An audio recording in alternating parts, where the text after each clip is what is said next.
Bismillahirrahmanirrahim. Assalamualaikum warahmatullahi wabarakatuh. Bersyukur kepada Allah dengan mengucapkan alhamdulillahi rabbil alamin. Bersolawat kepada Rasulullah dengan mengucapkan Allahumma salli ala sayyidina Muhammad wa ala ali sayyidina Muhammad. Tadi naik ke atas, saya melihat yang saya cari gambar saya. Ternyata ada. Kalau gambar kita saja begitu penting bagi kita untuk mencari tentang status identitas, karena yang ada gambarnya di sini berarti ustadz yang diundang. Maka andai tidak ada gambar saya tersinggung juga. Apalah arti gambar Ustaz? Baleho kan sudah banyak. Ini masalah identitas status diri. Padahal saya di sini tegak hanya 30 menit, tapi penting untuk tahu saya ini siapa, kita ini dari mana, akan kemana, di sini untuk apa, di sini berapa lama, harus tahu.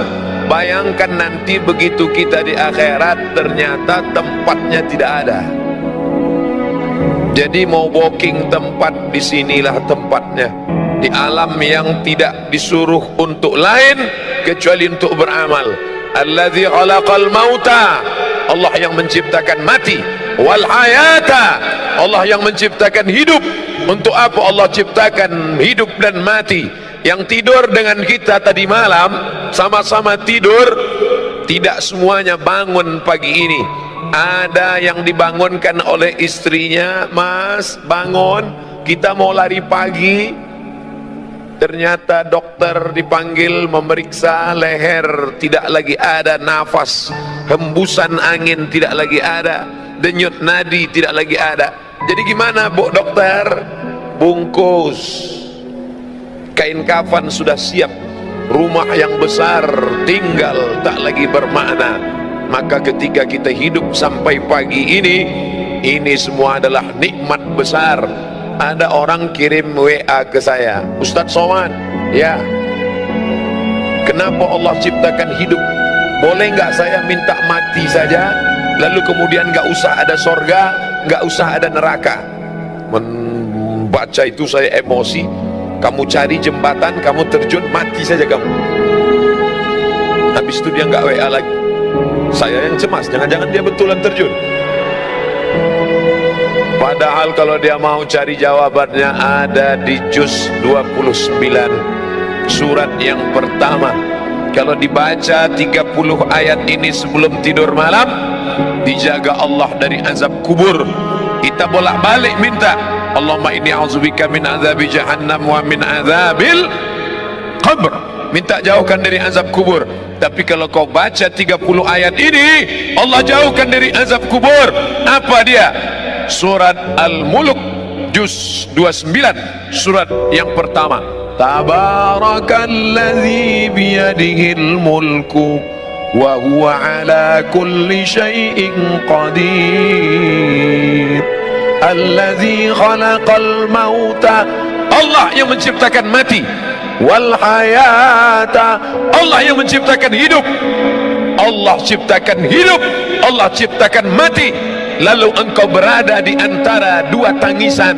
Saat engkau lahir, engkau menangis. Saat engkau mati, engkau akan dilepas dengan tangisan. Saat engkau lahir, engkau menangis. Saat engkau mati, engkau ditangisi. Antara dua tangisan itu ada senda gurau, ada tawa, ada canda, ada terbahak-bahak ketika bahagia, ada sedih ketika duka. Tapi sebenarnya hikmah dari hidup dan mati, liyabluwakum ayyukum ahsanu amala. Yang diuji Allah yang paling mulia, ayyukum ahsanu amala, yang paling baik amalnya. Apakah yang di atas ini lebih mulia? Apakah yang ada gambarnya di poster baleho ini lebih mulia? Apakah yang bicara ini lebih mulia? Belum tentu, saudaraku. Karena perjuangan orang kita tidak tahu, kita hanya tahu finalnya saja. Ada acara pagi ini di Jakarta Convention Center, Ustadz Abdul Somad bicara jam 8.30 sampai jam 9. Yang penting dia datang. Proses bagaimana dia datang orang tidak tahu. Jam 10 tadi malam kami berangkat dari Sawang. Pernah dengar Sawang? Cari di Google Maps. Satu kecamatan di Aceh. Jam 10 tadi malam dari Sawang. 11, 12, 1, 2, 3, 4. Jam 4 sampai di Medan, Kuala Namu. Langsung nunggu pesawat. Jam 5 langsung berangkat. Jam 6, jam 7 sampai di Bandara Soekarno-Hatta. Dari bandara dibawa naik mobil menuju pangkalan heli. Dari sana kami kemudian naik helikopter sampai kemari. Saya cuma mau ngasih tahu aja, tadi habis naik heli. Perjalanan panjang. Apa yang Ustaz kesalkan? Naik heli cuma 5 menit. Saya bisik ke Mas Ari Untung, ini bisa ditambah nggak? Kata beliau, Ustaz nanti pulang naik lagi. Oke kalau gitu. Dari tempat heli kemari, perjuangan panjang lagi. Masuk lorong, keluar lorong, masuk gang, keluar gang, potong jalan. Bapak polisi menahan, tidak boleh lewat. Ternyata yang bawa polisi juga boleh. Akhirnya sampai kemari. Perjuangan panjang. Saya dari awal sudah nyerah. Ketika Mas Ari Untung dan sahabat-sahabat artis hijrah, Ustadz Somad bisa acara GCC pada tanggal sekian, mohon maaf saya di Aceh, saya nggak bisa. Dikontak dengan Ustadz Haji Fadil Rahmi di Aceh, Ustadz Fadil bisa kita? Tidak bisa. Tapi ternyata semangat sahabat-sahabat, saya ternyata datang bukan mengajar, saya justru belajar dari semangat mereka. Allahu Akbar. Saya belajar dari mereka. Nampaknya saya yang mengajar. Dibuatkan gambar Ustadz Somad, diapit oleh UBN dan Ustadz A'agib. Di bawah ada Ustadz Felix Siau, Ustadz Salim Afillah. Di atas kepala saya ada bulatan. Biasanya yang di atas kepalanya ada bulatan itu dua, orang suci dan hantu. Yang tampil ke depan Ustadz Somad, tegak berdiri, ceramah, lantang, assalamualaikum. Foto lah. Tapi ternyata di balik itu ada manusia-manusia yang luar biasa. Kita belajar dari mereka. Belajar di buku biasa, belajar di kertas biasa. Tapi Nabi mengajarkan, man salaka tariqan, siapa yang melewati suatu jalan, yaltamisu fihi ilman, di jalan itu dia mengambil ilmu. Ilmu bukan cuma di perpustakaan, ilmu bukan cuma dalam ayat-ayat, ilmu bukan cuma yang tersurat, tapi ada yang tersirat dalam persahabatan, dalam pertemanan. Ada ilmu yang banyak saya dapat dari mereka. Sahhalallahu lahu bihi tariqan ilal jannah, Allah mudahkan jalan menuju surga. Dan semua yang hadir ini mendapatkan pahala jihad. Man kharaja, siapa yang keluar rumah fi talabil ilmi, untuk mencari ilmu dengan niat tidak lain. Kita bukan orang partai, kita bukan orang ormas, kita tidak ada kepentingan politik, kita bukan bisnismen. Semuanya hanya melangkahkan kaki, bismillahi tawakkaltu ala Allah, la haula wala quwata illa billah. Langkahkan kaki, semuanya mendapatkan pahala jihad fi sabilillah. Amin. Tapi selesai acara langsung pulang. Jangan nanti sampai jam 2 malam nggak pulang. Istrinya nelpon, Mas di mana? Jihad. Saudara yang dimuliakan Allah Subhanahu wa taala, pelajaran pertama yang ingin saya sampaikan, mari kita melihat proses, jangan hanya melihat hasilnya. Hasilnya tablik akbar, hasilnya pengajian, tapi proses di belakang ini luar biasa. Saya ketika itu mau berangkat ke Mesir, tahun 1998, 20 tahun yang lalu. Beberapa anak yang bukan dari Jakarta, pelatihan di Jakarta, anak Jakarta, Bogor, Tangerang, Bekasi, hari libur mereka pulang ketemu orang tua. Kami yang dari Riau, dari Aceh, dari Madura, dari Jawa, dari Kalimantan, dari Sulawesi enggak pulang karena ongkos mahal. Jadi kami jalan-jalan. Ayo kita jalan-jalan yuk. Ayo. Kamu pernah di Jakarta? Enggak, baru sekali. Kalau gitu kita naik Metro Mini aja. Kami pun jalan. Turunnya di mana? Nanti kalau ada tulisan Plaza kita turun. Turun di Plaza Jakarta. Kami sangka mall. Sampai ke dalam kantor banyak. Teman saya duduk. Waktu kami sedang keliling, teman saya satu orang duduk di kursi. Dia duduk lama di kursi. Terus saya heran, ente ngapain duduk di sini? Terus dia nunjuk. Ada apa? 15 juta. Ada kursi harga 15 juta. Terus ngapain kamu duduk? Kita nggak punya, paling nggak seumur hidup pernah duduk sekali aja.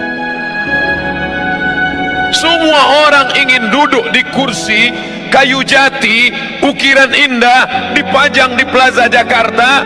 Harganya 15 juta tahun itu. 1998, 20 tahun yang lalu. Orang hanya tahu hasilnya, finishnya, finalnya, bahwa dia kursi mahal. Tapi orang tidak pernah tahu proses dia menjadi kursi yang mahal, bahwa dia berasal dari Nun, hutan pedalaman Jawa. Berapa lama dia di tengah hutan, digergaji, dipotong, dikuliti, dipahat, diukir, di kertas pasir, didempul, disayat, disobek, dipotong. Setelah itu dipaku, dibawa ke Jakarta, lalu kemudian dicat, bernis, cantik, indah, barulah dipajang. Orang hanya melihatnya. Berjalanlah ibu-ibu, bisnismen, wanita karir yang kaya dengan suami yang super kaya, gayanya luar biasa walaupun hutangnya di mana-mana. Jalan mereka, papa, kita beli kursi ini ya. Iya, begitu lihat harganya. Banyak suami yang tekanan darah tinggi karena keinginan istri yang luar biasa. Jangan, Allahu Akbar. Apa yang terjadi? Orang tahu hasilnya, tapi proses dia untuk sampai ke Jakarta orang tidak pernah tahu. Seorang gadis cantik jelita melihat di etalase kaca cincin indah rupawan berjalan bersama seorang laki-laki yang gagah perkasa. Mas, nanti di hari pernikahan kita pakai cincin ini ya. Iya, cincin emas kuning berkilau dengan permata intan yang luar biasa. Orang cuma tahu cincin emas disematkan di tangan seorang mempelai perempuan, tapi orang tidak pernah tahu proses cincin itu menjadi cincin bagaimana. Dia Nun, dari pedalaman sungai di Kalimantan. Mereka mengambil kuali. Kuali bukan untuk masak, tapi saat itu dimasukkan tanah liat yang kuning, dimasukkan ke dalam kuali, digoyang di tepi sungai untuk memisahkan tiga yang kuning. Kuning tanah liat, kuning emas, dan kuning satu lagi. Setelah diadakan seleksi fit and proper test, yang tanah liat buang, yang kotoran sampah buang, hanya menghasilkan butiran-butiran emas kecil. Butiran emas ini disatukan dengan emas, lalu kemudian dibakar, diberi merkuri, lalu kemudian dipahat, lalu kemudian diukir, lalu kemudian dibentuk, dilihat oleh tukang emas yang begitu indah dengan kacamata super besar. Lalu mereka melihat detail, cantik, unik, indah. Orang tidak pernah tahu proses itu, orang cuma tahu hasilnya saja. Allah tidak tanya kita, hai sahabat hijrah, sudah berapa orang yang kau buat bertobat? Hai ustadz, sudah berapa orang kau beri hidayah? Ustadz somad ceramah di tempat orang yang sudah baik-baik. Ini yang di depan saya ini insya Allah semuanya baik-baik, amin. Mereka meluangkan waktunya di hari libur, tinggal di ibu kota Jakarta, sibuk, macet, ribet, sulit, susah. Pagi dia sudah keluar rumah jam 4, masuk kantor jam 7.30, pulangnya jam 4 sore, sampai rumah jam 8 malam. Senin, Selasa, Rabu, Kamis, Jumat, 5 hari penuh dengan tekanan. Di kantor ditekan atasan, di jalan kena tilang, di rumah ditekan istri. Kalau dia tidak ngaji, maka dia akan stres. Di tengah kota yang besar, semakin banyak tekanan, semakin sulit kehidupan, maka rumah-rumah yang menawarkan ketenangan palsu semakin banyak. Anda stres, Anda tertekan, Anda depresi, hadirlah ke rumah ini. Naikkan kaki kanan ke paha kiri, naikkan kaki kiri ke paha kanan, pejamkan mata, tarik napas panjang-panjang. Tarik, tarik, tarik, tahan, keluar dari belakang. Tidak ada jalan lain kecuali ketenangan yang didatangkan oleh pengajian. Alhamdulillah. Tapi yang ini sudah baik, Ustaz. Ini ring 1. Ini orang-orang yang sudah dapat hidayah. Lalu yang menyentuh mereka yang masih di diskotik, yang masih di lapangan parkir, yang masih di tempat-tempat maksiat, yang masih dugem. Ustaz kayak tahu aja dugem, tahu, duduk sambil gemetar. Yang masih melakukan perbuatan dosa, siapa yang menyentuh mereka?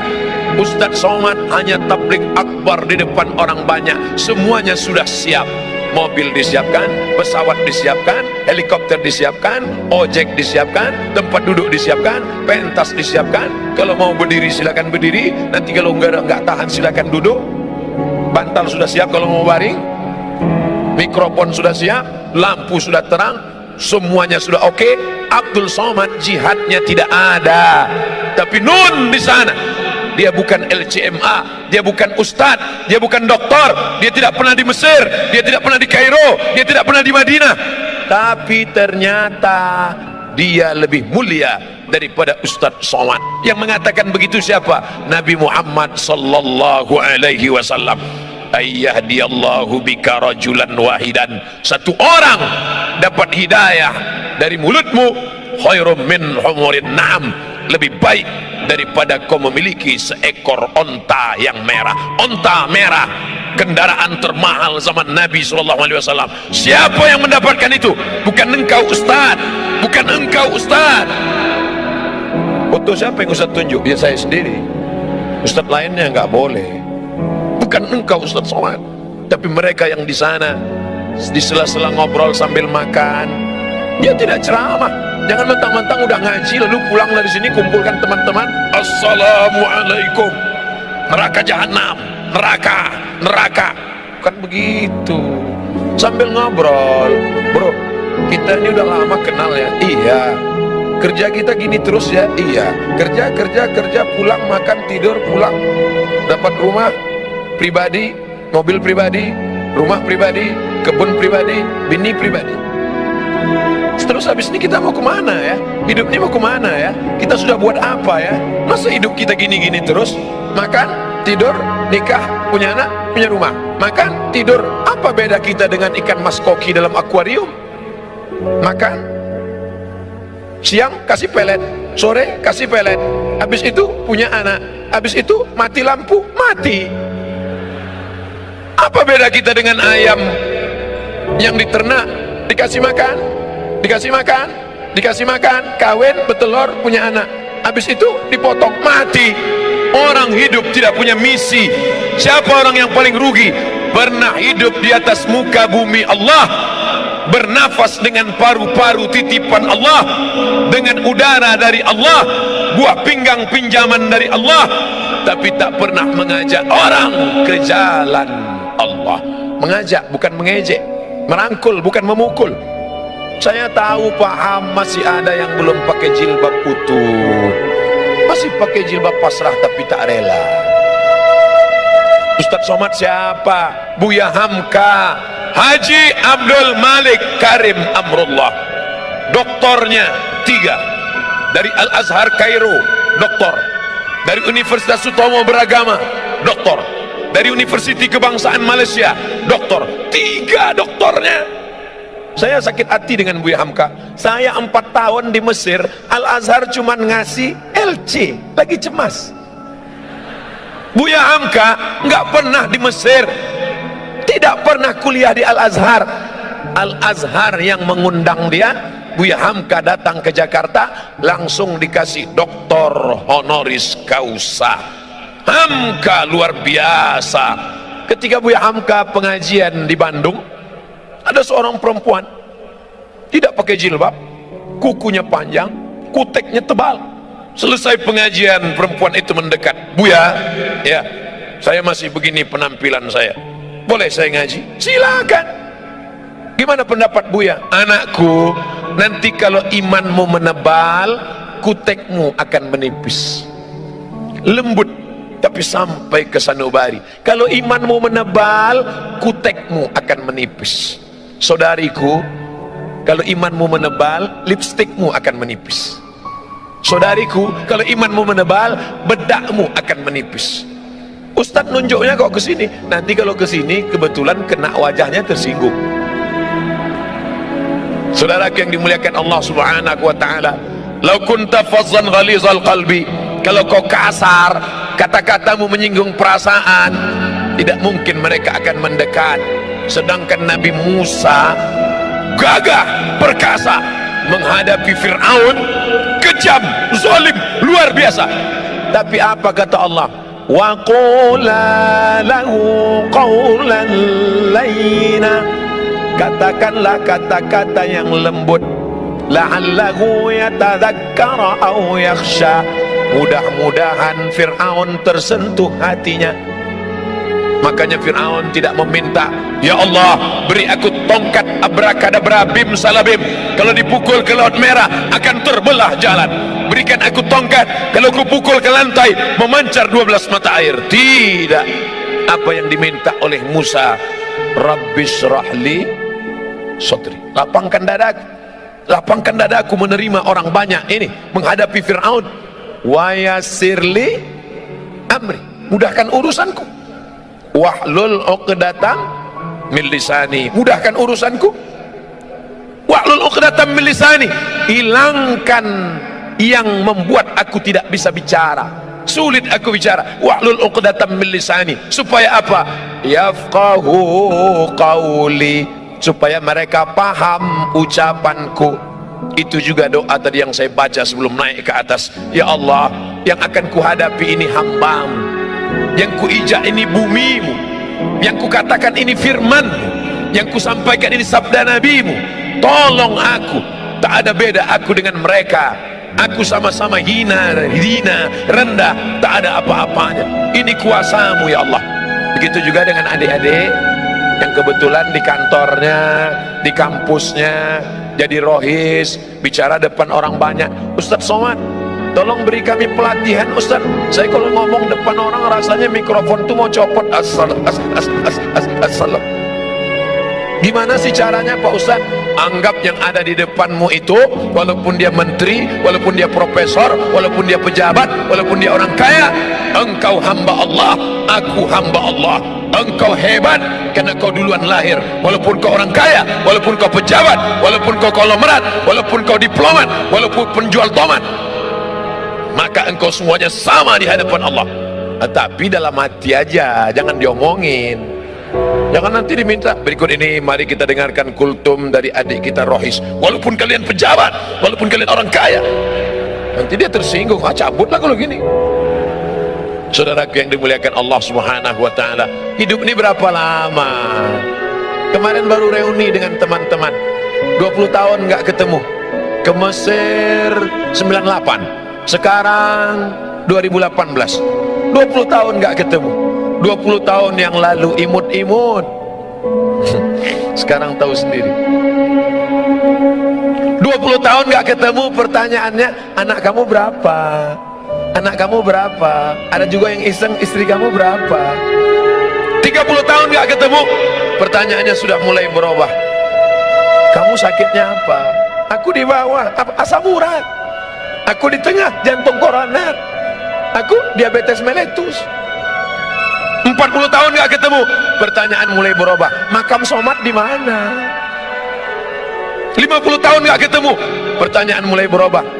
Ente pakai pampers merek apa? Hidup ini tidak lama, saudaraku. Makanya kalau ada tetangga kita, teman kita, kawan kita, gayanya sombong, sabar, nggak lama lagi mati. Yang penting itu bukan dia akan sakit, dia akan sakit, dia akan depresi, dia akan stres, dia akan mati sebelah, dia akan mati. Yang penting itu bagaimana kita menyelamatkan dia, jangan sampai su'ul khotimah. Bukan kita ingin selamat sendiri. Orang beriman tidak boleh selamat sendiri. Yang penting saya selamat, yang penting istri saya selamat, yang penting anak saya selamat, yang penting keluarga saya selamat. Masalah orang lain bukan urusan saya. Bukan orang beriman.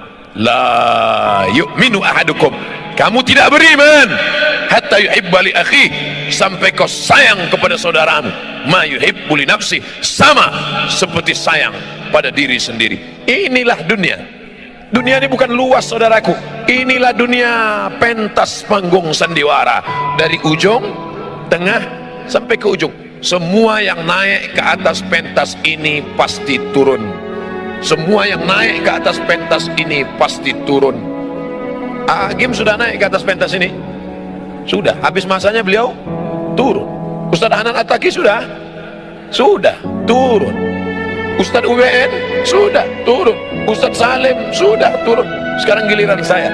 Nggak lama lagi nampaknya turun juga. Tidak lama.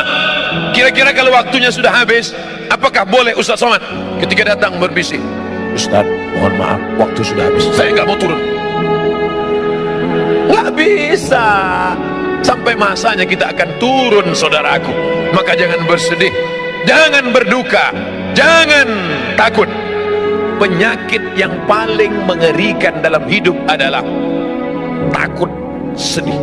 Takut kehilangan suami, takut kehilangan anak, takut kehilangan harta, takut pensiun makan apa, takut nanti gimana, takut nanti gimana.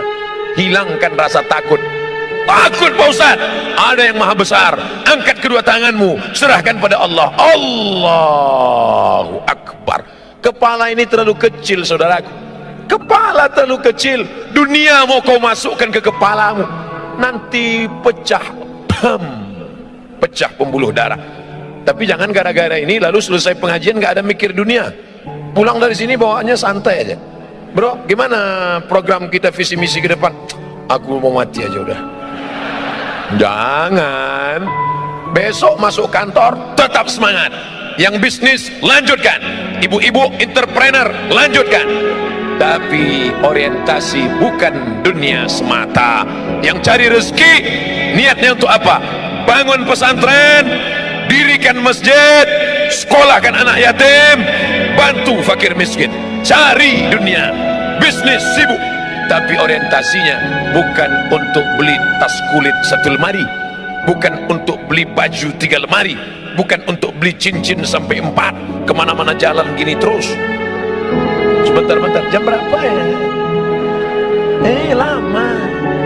Hanya ingin menunjukkan gelang emas yang besar. Dia tidak tahu di samping ada orang kumat darah tingginya yang lihat itu. Saudara yang dimuliakan Allah Subhanahu wa taala. Oleh sebab itu, ini menjadi perenungan. Kita di sini nggak lama. Berapa lama? 63 tahun. Saya sudah hitung-hitung, insya Allah mati 2040. Ustaz tahu dari mana? Lahir 1977. Sekarang 2018. Saya hitung-hitung umur 41. Tapi kata HP terakhir 27. Waktu selfie, Ustaz selfie 27. Nanti mati umur 63. Kalau sampai alhamdulillah, nggak sampai alhamdulillah, nggak usah terlalu pikirin hidup. Allahumma ja'alil hayata ziyadatan lana fi kulli khair. Kalau kau takdirkan aku besok pagi hidup, tadi malam doa saya, ya Allah, kalau kau takdirkan aku besok pagi hidup, maka amalku bertambah karena aku bertemu dengan saudara-saudaraku di GCC.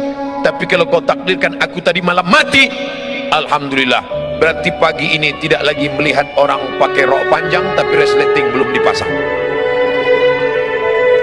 Di mana? Di pesawat tadi. Bapak Ibu yang dimuliakan Allah Subhanahu wa taala. Oleh sebab itu maka ini hanya persinggahan semata, saudaraku.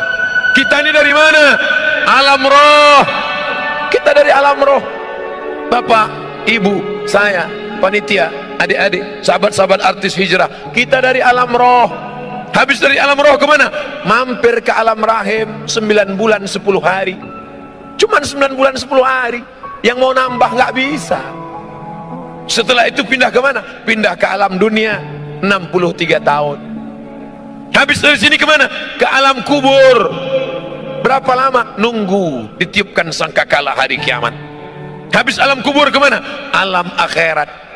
Aku ingin ke dalam lima alam ini dalam keadaan baik dan selamat. Makanya doa kita, Allahumma khtim lana bihusnil khatimah. Berteman kita di sini.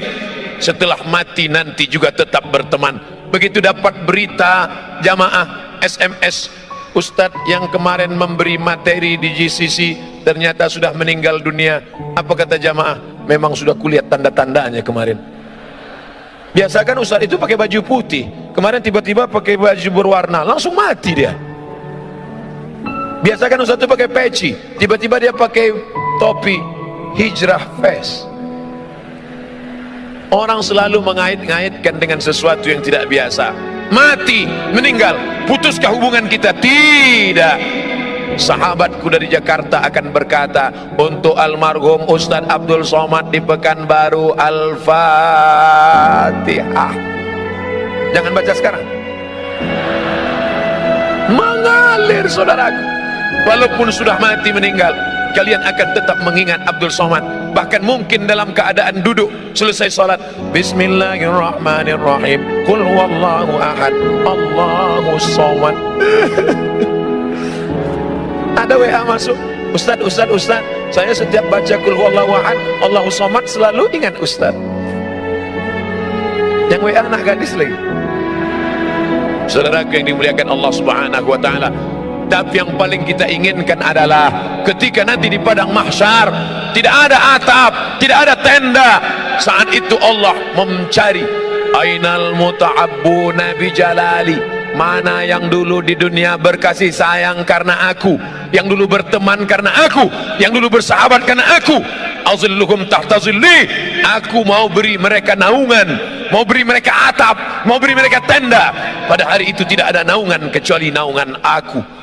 Berteman karena harta akan binasa, berteman karena kuasa akan berakhir dengan datangnya KPK, berteman dengan popularitas akan sirna, tapi berteman karena la ilaha illallah Muhammadur Rasulullah, itulah yang akan kekal abadi selamanya. Ya Allah, aku ingin saat di padang mahsyar berteman aku dengan sahabat-sahabat sekarang, berteman dengan para tuan-tuan guru, ustad-ustad, bukan sekedar berteman di baleho ya Allah, tapi berteman jugalah kami nanti hendaknya saat masuk ke dalam surga bersama Nabi Muhammad sallallahu alaihi wasallam. Amin.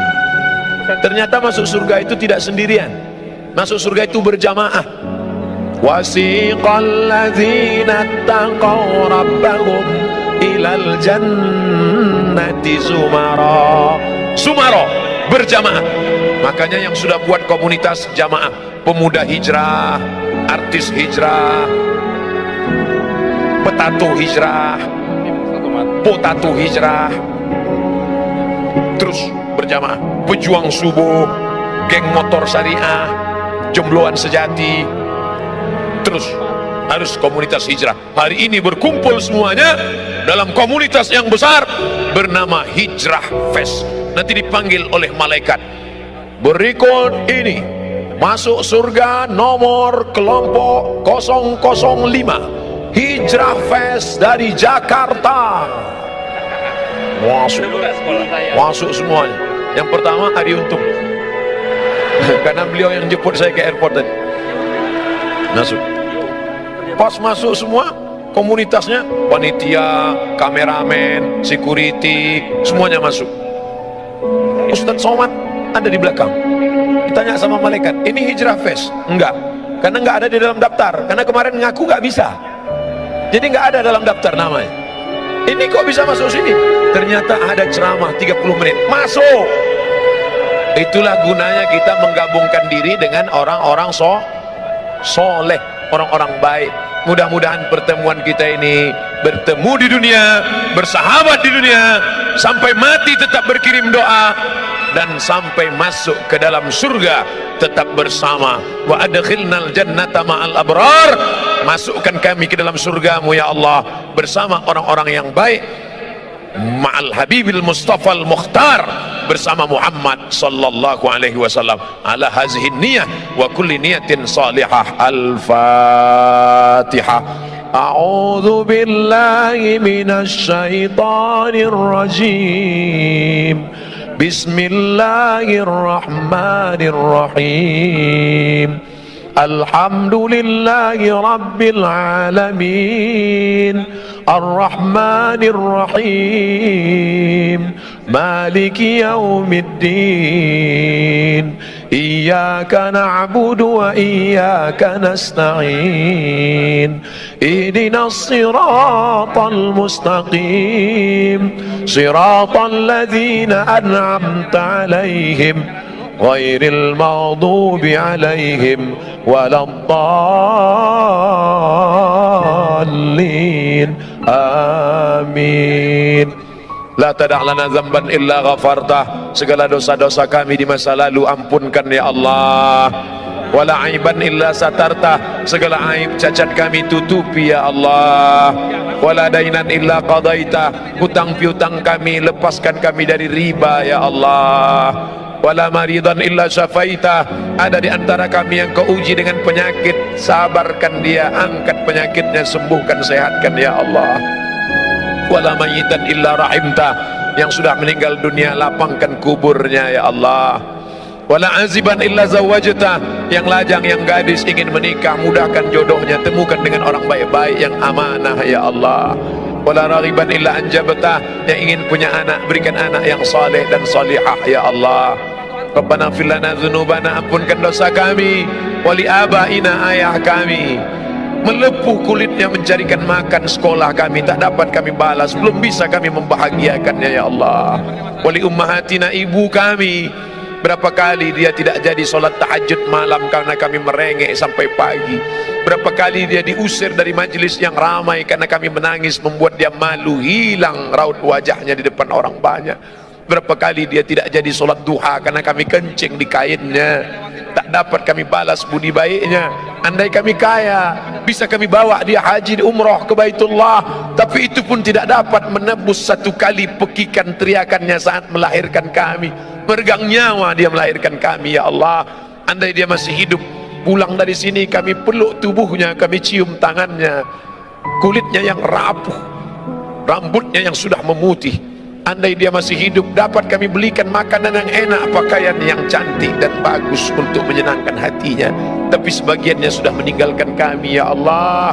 Kami hanya dapat berkata, Rabbana ighfir lana dzunubana wali walidaina warhamhuma kama rabbayana shaghira. Orang yang bersama dengan kami, sahabat kami yang pernah menunjukkan jalan baik pada kami, dia bukan ustadz, dia bukan ulama, dia manusia biasa, tapi kata-katanya menyentuh hati kami sehingga kami dapat hidayah. Tak dapat kami balas kebaikannya, murahkan rezekinya, lapangkan hidupnya, jadikan anak-anaknya soleh dan solihah ya Allah. Guru-guru kami yang sudah mengajar umat, tetes peluh keringat dan air mata, bahkan bersimbah darah, sebenarnya mereka sakit, tapi mereka tak pernah mengaku sakit. Mereka tetap tersenyum di depan umat, walaupun hatinya susah dengan kehidupan, tapi mereka tak pernah mengeluh. Mereka hanya bercerita dalam simpuh sujud di tengah malam saat bersujud padamu. Dia berkata, ilaika asfu dha'fa quwwati, kepada engkau aku mengadukan kelemahanku, wa qillata hilati, ketidakberdayaanku, wa hawani bainan nas, kehinaanku di hadapan manusia. Mereka tak pernah menunjukkan dirinya lemah. Mereka berkata Allahu Akbar, berteriak mereka Allahu Akbar, hanya supaya umat ini kuat, hanya supaya umat ini bersatu. Panjangkan umur guru-guru kami, sehatkan badan mereka, jadikan keluarga mereka yang baik-baik. Anak-anak kami ya Allah, godaannya begitu berat, narkoba, pergaulan bebas, zina, LGBT, luar biasa bully untuk mereka di internet. kuatkan hati mereka. Ya muqallibal qulub, wahai engkau yang membolak-balikkan hati, tsabbit qulubana, kokohkan hati anak-anak kami, sahabat-sahabat kami, sahabat-sahabat hijrah, sahabat-sahabat kami yang sudah dapat hidayah, jangan sampai kembali kepada masa lalu yang silam gelap. Tunjukkan kebenaran ya Allah. Allahumma rzuqna imaman adila, berikan kami pemimpin yang adil. Rabbana atina fid dunya hasanah wa fil akhirati hasanah. Allahumma ja'al akhir kalamina, jadikan akhir kalam kami ketika ajal kami tiba, yang terakhir keluar dari mulut kami la ilaha illallah Muhammad Rasulullah sallallahu alaihi wasallam. Rabbana atina fid dunya hasanah wa fil akhirati hasanah wa qina adzabannar. Wa sallallahu ala sayyidina wa maulana Muhammad wa ala alihi wa sahbihi wasallam. Walhamdulillahi rabbil alamin. Terima kasih segala perhatian, mohon maaf segala kesilapan dan kekhilafan, mohon maaf, mohon izin karena 9.15 kami langsung ke airport dan langsung terbang ke Aceh melanjutkan safari dakwah di Aceh sampai esok hari. Terima kasih. Wassalamualaikum warahmatullahi wabarakatuh. Waalaikumsalam warahmatullahi wabarakatuh.